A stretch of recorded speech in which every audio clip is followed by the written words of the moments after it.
Grandma's tea bag tips right after this. I'm going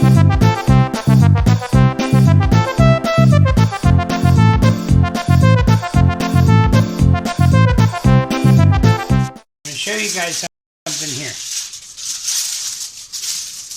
And this is something I learned. This one should be in black and white because this is one of my grandmother's tricks. Okay?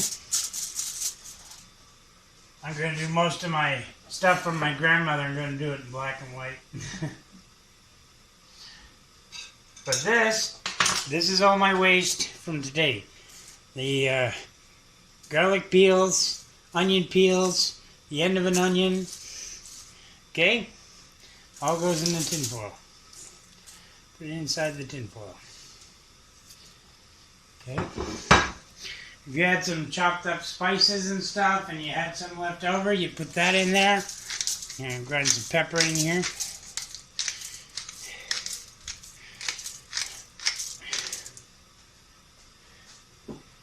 Okay.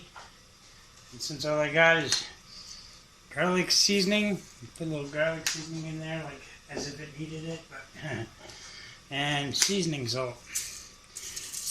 But I'd love to have something green in there, some parsley, some rosemary, some basil, anything, even dill would help. But anyway, you fold it. Okay. Fold it over again.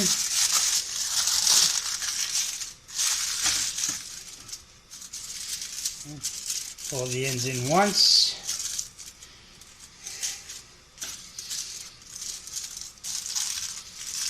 Okay, and then fold it over again. Get all that goodness, push all that goodness into the center and get there.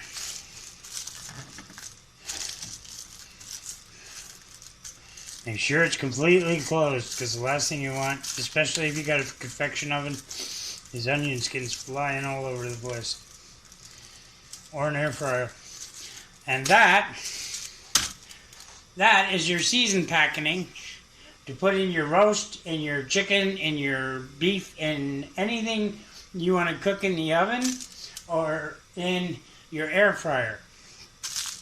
Now, if you put it in your air fryer, I suggest you put it under your basket, okay?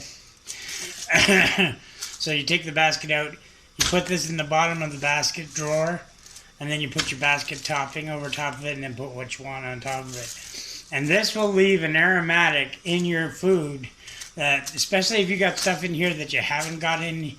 Like, let's say you put your rosemary in this instead of putting it on your meat. And people will be there like, I swear I taste rosemary. I swear there's rosemary in this meat. And you can honestly say, there's no rosemary in that meat. But anyway, that's one of my grandmother's cheats. She called it an oven tea bag.